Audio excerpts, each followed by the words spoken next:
Thanks, everybody. Welcome. Community presentation. We actually, in this room, we have a whole set of community presentations after this one. So this one sort of kicks it off and does an overview of all of the stuff that we're doing. But we'll also have a bunch of other presentations throughout the afternoon here in this room about community. I'm just going to keep going.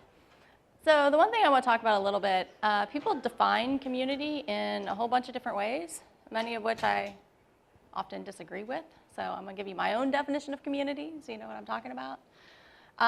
Basically, my view on community is that it really is anyone who participates in any way. So this includes the people who are contributing to the product, whether they work at Puppet Labs or whether they're submitting pull requests for any of our open source projects.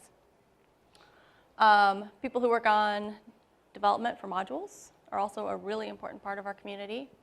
People who use it, who talk on the mailing lists and ask questions, those are very important members of our community as well. Vendors, people who are building stuff on top of it, people who are writing documentation, people who are going out to conferences like this one and others and actually talking about it, doing their own little bit of evangelism, telling their friends they're important. And the way I look at it, you know, some people contribute as part of their job. So I work at Puppet Labs. Part of my job is to take care of the community.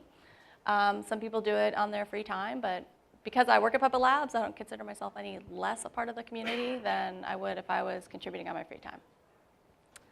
So it includes all the people who are working on any Puppet projects. We also have community guidelines and a code of conduct, which I can happily say I almost never, ever have to invoke because the community is so nice, which I love. No worries. But you know, the important things to remember, you know, be nice to each other. This is a fun community. Keep stuff legal. If you guys get us in trouble, that's not good for anybody. Staying on topic, encouraging diversity and participation. This is incredibly important. In particular, our community is not particularly diverse. You can look around the room and it's an awful lot of white men. Just saying. So encourage other people to participate and make them feel welcome and get more people participating in the community. And then we also have specific guidelines for tools and event participation, that sort of thing. This is what I love about open source communities in particular. It also makes them a little bit difficult to get your arms around because things are spread out everywhere. So there are all sorts of different components that make up the community. So we have our Puppet user groups, or our PUGs for short, with or without the doggy. Forge, we have an Ask Q&A site, which I'm going to talk about a little later. We have conferences, Puppet camps, we have bug trackers, we have Google groups, which are our mailing lists, GitHub, of course, IRC, and the standard social media stuff. So all of these pieces make up the community. It's also growing and growing, which is what I really like to see. Just note there's a double counting in here, so I like to be upfront about that because there are a lot of people who are members of Puppet Dev and Puppet users. But you can see the growth has been pretty steady throughout the last couple of years. So so it is a very active community. It is growing. It's been really kind of a delight to work with. And some examples of this growth. So the last slide had the mailing lists, but as you can see, we've had on the Forge right now, there are over 1,400 modules, about 450 people who've written modules and published them on the Forge. There are a lot more people who've written modules and not published them on the Forge, but we're working on that. Almost 1.3 million downloads, actually. I looked this morning, so it's getting pretty close there. So the modules have been downloaded an awful lot. We also have 80,000 people who have downloaded Puppet, Puppet Enterprise, mCollective, or our Learning Virtual Machine. This is measured by individual email addresses for the people who registered to download those. So there's certainly a lot more downloads and a lot more people using Puppet as part of their operating system distribution, or people who downloaded the open source in some form and didn't actually give us an email address. But we have 80,000 email addresses for people who've done this. So it's a lot of people. And then we've had over 5,000 people trained on Puppet technologies. And this was before the conference, and I think we've had over 100 people trained just this week. So it's continuing to grow and grow. And then there's the certifications as well. So people are just starting to get certified. And we offered free certifications this week, so I don't know if any of you have taken advantage of that, but I know a lot of people have gotten certified this week, which is pretty awesome.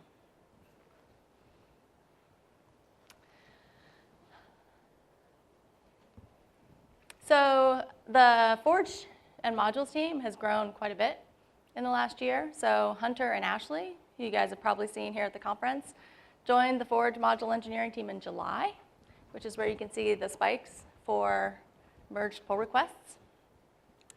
And so the two of them, along with Ryan, of course, so Ryan's our product lead, and we have a few other engineers. But Hunter and Ashley are kind of focused on a lot of the community elements. So they are updating a lot of our modules. They're focused on merging a bunch of pull requests because we've got a whole bunch of issues filed against our modules. We've got a lot of pull requests sitting out there, and Hunter and Ashley are really starting to churn through those at a pretty fast rate, as you can see on the chart. They're also focused on mentoring community members. So people who are interested in writing modules and publishing them to the Forge, Hunter and Ashley are a good resource for that. And they're always in the IRC channel. I don't think either of them sleep much. And it's Ash P and Hunter, I think, is IRC. So we're also, the other cool thing about the Forge, so we are spending a lot of time working on a lot of things that will make it easier to publish to the Forge. Because right now, the process is not all that easy. So we're working on making that a lot easier. Better tools, better documentation, mentorship, a big focus on the API, which will make it a lot easier to integrate with things. So get your modules on the Forge, publish them today. The other cool thing, I don't know if any of you use Geppetto, which is an integrated development environment for Puppet. It has a publish to the Forge feature now, which it didn't have before. So the newest release, actually, you can publish directly to the Forge from Geppetto, which is pretty sweet. And it does syntax highlighting and all the good stuff. If we'd run our t-shirts through Geppetto, we would have found the syntax errors. I'll just keep going. We won't dwell. Ask.puppetlabs.com. This is something that's actually launched. I think we launched it in December, so it's been there for less than a year. And what we wanted to do was give people another place to ask and find answers to questions. And it's, as you can see, it's pretty similar to Stack Overflow. It's built on AskBot, which is an open source clone of Stack Overflow. It's not intended to replace the mailing list. Mailing lists are awesome for discussions. The Ask site is not good for discussions at all, but it is really a really nice way to ask questions and then build up a database so that people can more easily find answers to questions. And you can kind of see how that works here. So just like Stack Overflow, you've got, the question would have been at the top, and then you've got an answer that either gets voted up or voted down, and somebody can mark it as the correct answer. And then you have comments on it as well. So the correct answer is the one that gets highlighted at the top. It's not necessarily the first answer. So it's a really easy way to just scan a question and see what other people think is the correct answer to that question, really at a glance, because it pulls it up above. And then by getting more people to use this to ask questions, we get a much better database of basically of good answers to questions about Puppet. And it's pretty searchable too, so it's been really helpful. And you can see some of the top contributors. So Lee Lauder, who has a presentation at 420. He's going to talk about how he got involved in the Puppet community and how other people can get more involved and kind of his journey there. Partly as a result of his participation on Ask, in addition to IRC and a few other things, we actually hired Lee a few months ago. So we do a lot of hiring out of the community. But you can see some of the other people. Greg Baker, Ancillus, he was recognized during Luke's keynote. I think he's answered more than 60 questions in the last, 3 or 4 months since he joined the Ask site. So he's been pretty fantastic. Raman, Stefan, Schultz, Greg Larkin have also been top participants. So you can see that we do have, and this is just the first page, you can see there are a lot of people who are participating. Like I said, the Ask site does not replace the mailing lists. So the mailing lists are incredibly important for discussions or maybe questions that are going to involve a lot more back and forth for gathering a little more information. Some of the more detailed questions are really good on the Puppet users mailing list. Puppet Dev is a great place for people who are actually submitting code into Puppet and working on development around it. And you can see these are just show the top 10 participants on each of the mailing lists, the major mailing lists: Puppet users, Puppet Dev, Razor, and mCollective. And then IRC, of course. I like to pull in the random IRC quotes. You get some interesting stuff in there. But you can see there are a lot of people that are in the IRC channel a lot. I think this is data just from the month of July. This is where this data came from. You've got Richard Clamp, you've got Ari, James Sweeney, kind of in the top there, and Ash P, so Ashley that I was talking about earlier, and Hunter is there as well. So you can see a lot of the people that participate pretty actively. And these are sort of fun. The people who were in here earlier saw the Gorse visualization of all of the Puppet commits since the beginning of time, which was kind of fun. I actually just talked to our video guy. I'm going to upload that to YouTube, and I'll tweet a link to it later so that you guys can watch it over and over again. Who makes the most commits to Puppet over time? So this is all time. So these are all of the commits to just the Puppet core repository off of GitHub. And of course, you can see Luke, because, well, he wrote it. But you also see a lot of other people in here. So David Lettercourt, we actually recently hired him, but he's been a participant for ages. I think I saw Dustin Mitchell on here earlier, too. So all of the people who've contributed. And it's interesting to look through some of the smaller names, like Carl Fogel, who wrote SVN, at some point made 5 commits. I don't know, it's kind of cool. But you can see the difference between last year and all time. So this is all time, and this was last year. So we have a lot more people making really regular contributions. I think Luke is still in there somewhere, but he lost his big bubble. He's busy running the company, which I guess is cool. And just for a comparison, this is Factor. So we also get a lot of people contributing to Factor.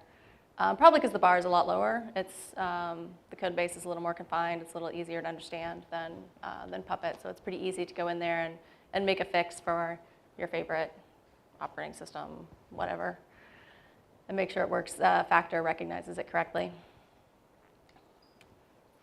So that was just kind of to lead into the fact that it's actually really super easy to contribute code to Puppet. We've made this a lot easier, and we actually have people right now who are dedicated to merging pull requests. So Adrian, better known as Finch on most places, he is completely devoted, almost completely devoted to just merging community pull requests. So we get we're getting a lot more pull requests now as a result of the fact that we actually have people who are focused on them, and they're getting merged pretty quickly. A lot of them are getting merged within about a week. Is kind of what most of them look like. And the process is pretty straightforward. You know, like all projects, we have the contributing.md file, which has the whole process. But in short, basically, you issue a GitHub pull request. We have a contributor license agreement. The way the contributor license agreement app works, we actually wrote a brand new contributor license agreement app so that we could integrate it completely with GitHub. So when you submit a pull request, if you have signed a CLA, it comes back and drops a comment in GitHub that says so-and-so has signed the CLA for each person who has a commit in that pull request. So it also handles multiple contributors. And then if you haven't signed the CLA, it gives you a link with instructions for how to sign it. And then once you actually go and sign it, and the signing is actually done, it's integrated with GitHub. So you actually log in with your GitHub ID so that it knows who you are. And then once you actually sign it, it'll drop another comment into the GitHub comments to say so-and-so has signed the CLA. So it's pretty easy. The other thing we implemented was a trivial patch exemption, which I thought was kind of important. We didn't have this. So we had people wanting to fix white space, and we had engineers having to harass them for CLAs for stuff that really doesn't matter. So we basically dropped the CLA requirement for trivial patches, so they're exempt. And the way we define trivial patches, we actually have there's a whole document that gives a lot more examples, but in short, basically it's something that introduces no new functionality and is generally fewer than 10 lines, with exceptions made for white space, variable name changes, things that don't change any functionality that might be a significant number of lines. Like if there's a variable, I don't know, a variable name that's misspelled half the time and you correct 50 instances of that, that's still a trivial patch, even though it might be 50 lines. And then we also, I mentioned earlier, there are more talks in the afternoon here, but Ruth and Haley have a talk in this room at 2:20 about getting started contributing to Puppet. So they're going to talk a lot more about how this whole process works. And Jeff McCune has a talk at 3:10 where he's going to talk about how we automated a lot of this process. So his team has actually automated a lot of the process for pulling things in through, I don't know, uses Trello and a bunch of other tools. So it's kind of interesting actually to see how we automated it. It's useful for people who need a process for merging community pull requests. The other thing I should mention, this is uploaded to my blog, which is fastwonderblog.com, and there are links to all of these things in the speaker notes, which are also uploaded with the presentation. So if you're taking notes, I wouldn't worry about it. Any questions before we, lolcats? Yeah, Danny. Yes.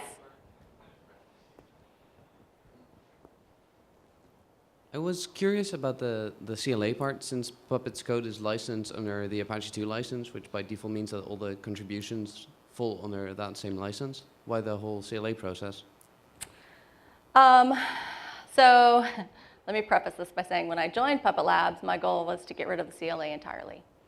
Turns out that that's a lot harder in certain types of companies, mostly venture-funded companies that hope to eventually, have some kind of successful exit. Somebody's going to come along and do. They're basically going to do an audit to determine whether or not we own everything that we say that we own. And if we don't have a clear paper trail, there will be a perception that maybe we don't own all of it. And the perception actually drives valuation, not reality. So we thought that it was safer to have a contributor license agreement for especially things that make up, core components of what makes Puppet Labs valuable. We have actually, and I didn't talk about this, but we have exempted some other things from the CLA. So I think pull requests against most modules don't require a CLA.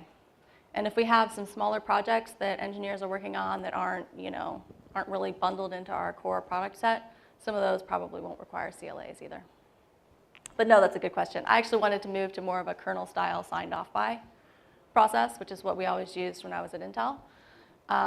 But Luke talked to a whole bunch of other open source CEOs, and I talked to a whole bunch of lawyers, because I didn't believe the first, 5 I talked to. So the answer we got back was very consistent, that we couldn't get rid of it. I tried. Tried really hard. Any other questions before I talk about plans? Spencer, to the microphone. This gives me time to drink my tea. So that made me realize, is it true that signing the CLA basically says you're giving up your own personal ownership of code and transferring it over to Puppet Labs? So let me preface this by saying I am not a lawyer. However, I believe that our CLA does not do a copyright assignment, which would assign all of the copyright over to Puppet Labs, which means that the person who submitted it no longer owns it and Puppet Labs owns it. However, I don't believe that ours has that. I believe that ours has provisions that once you submit it, we get to keep using it however we want for as long as we want. I believe that that's the way it's written. I'm looking at it right now. Okay, there we go. Dustin agrees with me. Does it also say that the Puppet Labs can relicense? I believe so. It would have to for me. Because we did this once. I actually think that we went through and, yeah. Any other questions before I talk about plans? Okay. So we have a whole bunch of things that we want to do in the next year or so. We have so many that I had to hire a second person to help me do all of them, and she's going to talk on the next slide, actually. But a few of the things that we want to do are, if you go to puppetlabs.com/community, it's kind of embarrassing. It's just like a list of links to stuff. I would like for that to actually be something dynamic. So instead of just links to mailing lists and whatever, maybe the top 5 questions posted on Ask get pulled in, some more dynamic content, showcasing users, star community members, people who are actually contributing to the community, and make it actually look like a community, which would be kind of cool.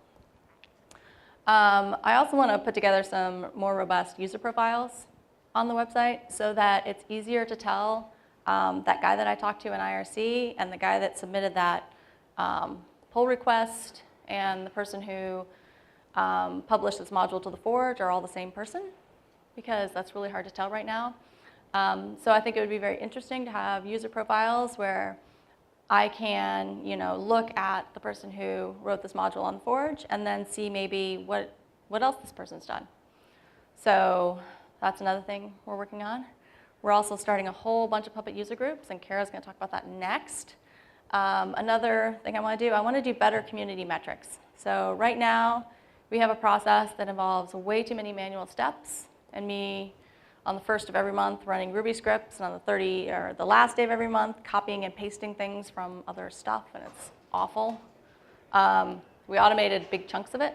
But what I actually want to do is put together a dashboard, kind of like what the Wikimedia Foundation has done recently with Bitgeria, so that any community member at any time can go and look and dig into the metrics.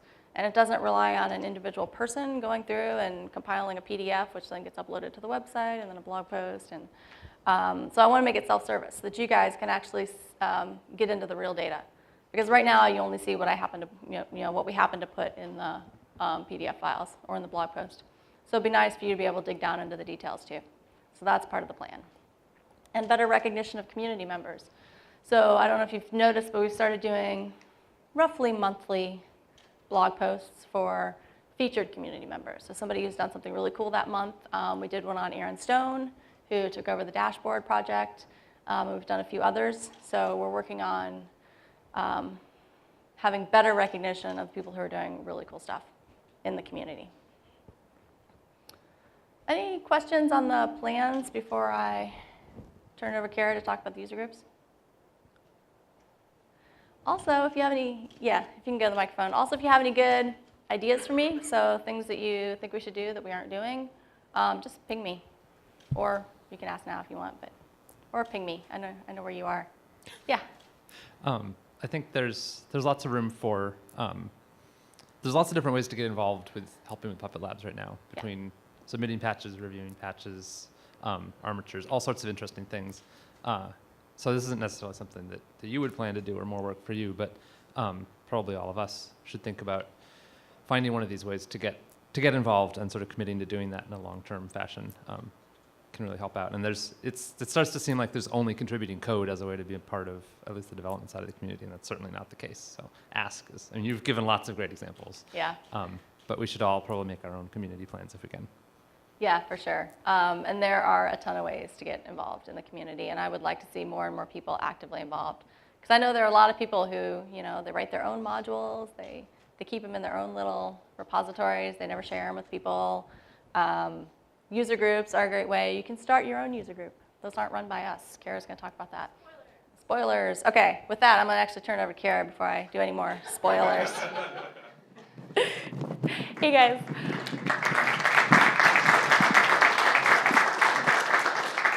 So I'm Kara. I work in the community department for Dawn, and I'm here to talk to you about pugs. What is a pug? Dawn kind of spoiled it. I was going to say it's a kind of wrinkly, snuffly dog, but it's also Puppet user groups. So we have Puppet user groups in more than 20 cities. They're community run. Anyone can start them. And what I want you to do is find and join your local Puppet user group. They're wonderful and they're really varied. So some will meet in, say, a bar and talk about how different members are using Puppet. Some will meet in an office and someone will give a presentation on how their company is using it, on some aspect of Puppet they're particularly interested in. Some will choose a topic and say, hey, we're all going to come. We're going to talk about M Collective tonight. We're going to talk about the Forge tonight. So they're pretty varied, and they're also a great way to meet people in your community that are using Puppet. If there is someone else where you live who's using the same technology you're using, talk to them. Maybe they've solved a problem that you're struggling with. Like, see what they're up to. That is so valuable. So let's say that you go to the website and you find that there isn't a Puppet user group in your area. That's fine. Start one. It's actually pretty easy, I promise. You only need a couple people. One just started in San Antonio, Texas a couple weeks ago, and apparently there were 8 people there, and everyone had an amazing time. It was like 8 of the most excited people ever. But then we have Puppet user groups that get 80 people, say in San Francisco. So if you want to see what pugs are in your area, don't Google pugs, but if you want to see what, seriously, you'll get lost forever. But Puppet user groups are available in your area. If you go to puppetlabs.com/community/pug, there's a list of all the different locations, and then there's a link to how to start your own one. And you can always email me at kara@puppetlabs.com. Oh, don't touch that. And I can help you get started. So now, I don't know what button to hit. I'd like to talk to you about Triage-a-thons. So what is a Triage-a-thon?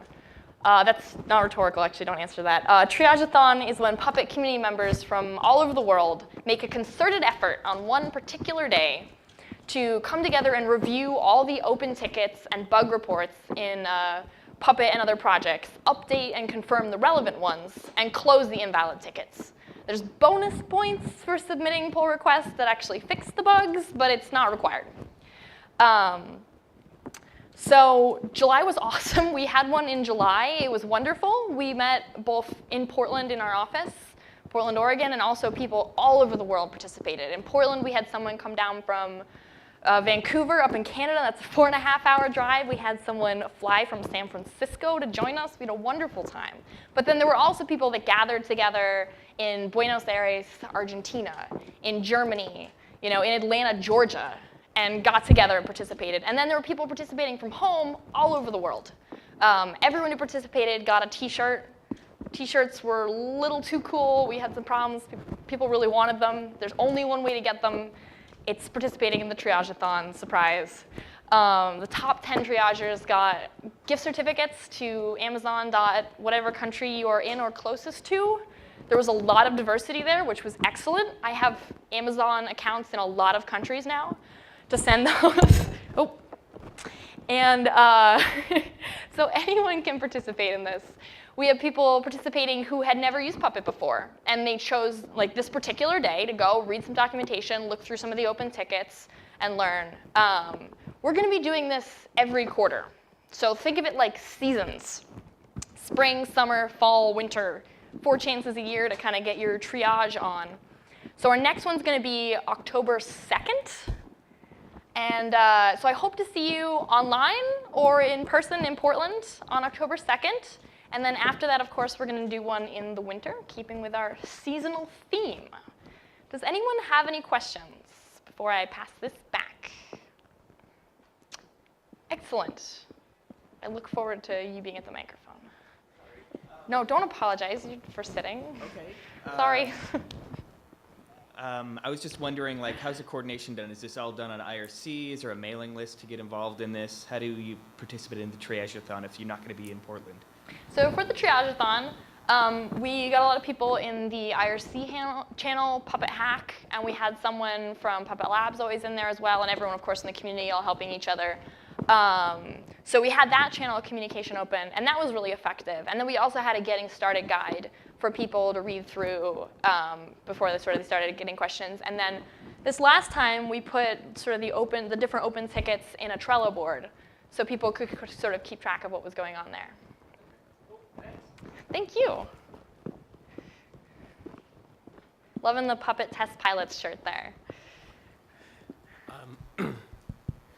So I guess for this next coming Triage-a-thon, is there going to be infrastructure provided to Triage-a-thoners to, I guess, test out and validate that the bugs in the tickets they're looking at are still valid, or are we going to have something we can set up on our own desktop or something? So the scope, I mean, you can test the Puppet bug and so many different environments. And just because it runs here doesn't mean that it's invalid, or if it is valid, I guess. So it would help if we had some sort of infrastructure that we could log into that reduces the scope of testing, and we can quickly triage the bug or go back to the submitter to gather more information. I'm going to pass that question over to Dawn, actually. So, so yes, the answer is yes, actually. And the Getting Started guide had links to various, I think we had a bunch of Vagrant boxes set up where you could just go in and you could, we had some that you could put on some environments that you could put right on your laptop and do the testing. And I think we had other ones that you could log into. But yeah, we tried to set up as much of that as we could, as much of it as was reasonable.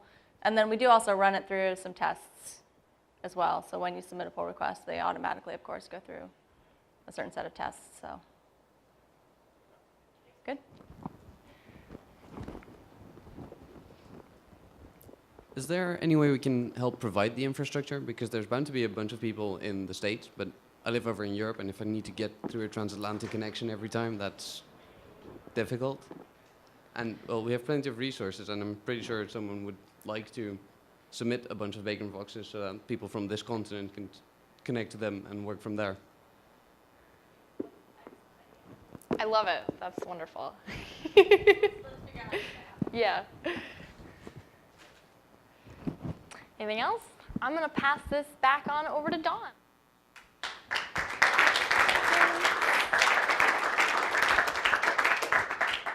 Thank you, Kara.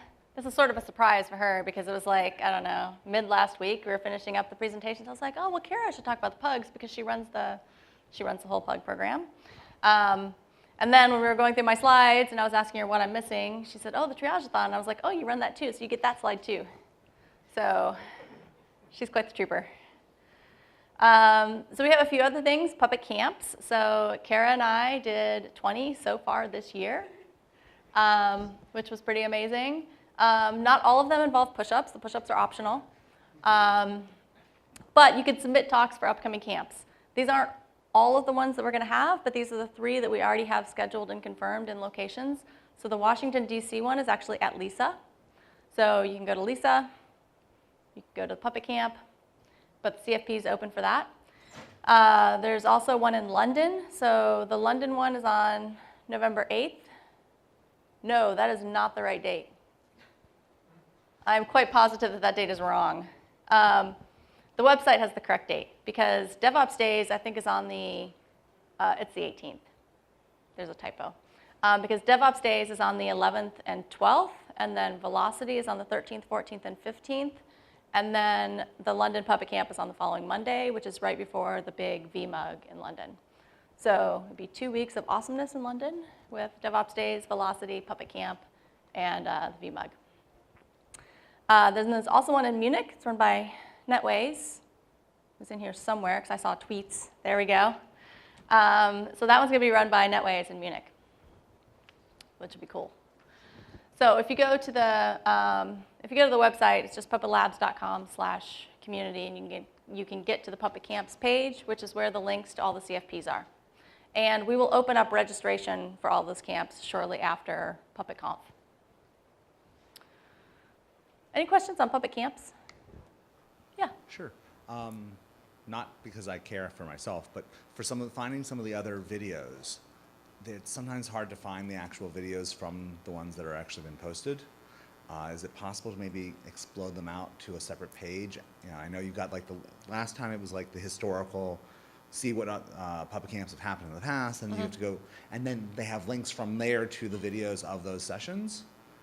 You've got a lot of videos that are really interesting that might be nice to go ahead and expose elsewhere. That is an excellent idea. Yes, we should do that. Like, you know, there's no reason to go to the old, figure out that it was embossed and that someone did a Junos presentation. Yeah, yeah. We should just do a page or something that lists some of the star talks, because there've been some that people ask for over and over and over, and they've been getting a lot of views, but we do make them ridiculously difficult to find. Yes. I mean, honestly, in some cases, even the non-starred talks are also kind of handy, just because, you know, even one and have the top part of it be the starred ones or something like that. Yeah. Whatever you want to do. Yeah, and there's also some that have been presented, like Dave Nally has talked about CloudStack and a whole bunch of them, so we could probably just link to the most recent one or one that was particularly good, for example. But yeah, that's a great idea. No, we should do that. Don't let me forget. Okay. Any other questions on Puppet camps? So one more thing about Puppet camps. So for the most part right now, these are being run by Puppet Labs. We keep going back and forth about whether we want these to be community run or run by Puppet Labs. It's probably going to be some mixture of the two. So NetWays does a fantastic job with the ones in Germany. So they're continuing to organize them. All of the rest of them are organized by us. But we keep having discussions about whether or not that should change. The problem we have is that people host Puppet camps and then can charge for them, and if the quality is not good, then it reflects really poorly on Puppet Labs, especially since people charge for them. So we're trying to put together maybe a program for it. So we're fine with the ones that have awesome content. But you know, if we completely open it up, we don't know who's going to have them and whether or not the content's going to be awesome. So we're kind of working on that. The other common question that we get about Puppet camps is whether or not we can host one in your city. And I would say the answer to that really depends on how easy it's going to be for us to get speakers there. So if you want to host one in Dubai, yes, that would be like an awesome location. It would be really cool. But I don't know a whole lot of people who can speak about Puppet in Dubai. And then a whole bunch of people are going to have really expensive flights to fly in.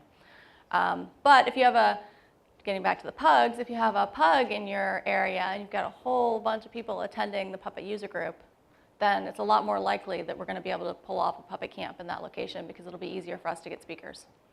So think about that when you're thinking about, you know, if you want to host a Puppet camp in your location at some point. And we almost always do actually work with partners. So for the Amsterdam one, I worked with Mohammed, who was fantastic. He was one of our partners. So we do partner up with people to do them in other locations. But we're sort of picky about which locations we do at this point. So this is actually my summary slide, but I would encourage you to go out and contribute today, right now, or next week when you get home, whatever. Ask, mailing lists, good places to start. Bug triage, we talked about that a lot, October 2nd. Documentation is an easy way to get started. Contribute code to projects, we talked about that a lot as well. And contribute modules to the Forge. And just as a side note, we've hired an awful lot of people from the community over the years. Hint, hint. So we also, like I said, Ruth and Haley's sessions at 2:20, so they're going to talk about contributing code and various ways to do that. Lee is going to talk at 4:20. He's going to talk about his experiences participating in the Puppet community, how he got started, his challenges, what worked, what didn't work for him. And then Jeff is going to talk more about the process and tools that we use to manage contributions. His talk is at 3:10. I guess I could have done those in order. And then at 5:10, Aaron is going to talk about Dashboard 2.0. So when Aaron Stone took over the Dashboard project, he's going to talk about where he's headed with that project. So we have a bunch of talks coming up. It's going to be fantastic. I have a minute and a half for any final questions. Okay. All right. I will be around the rest of the day if you want to follow up with questions for us later.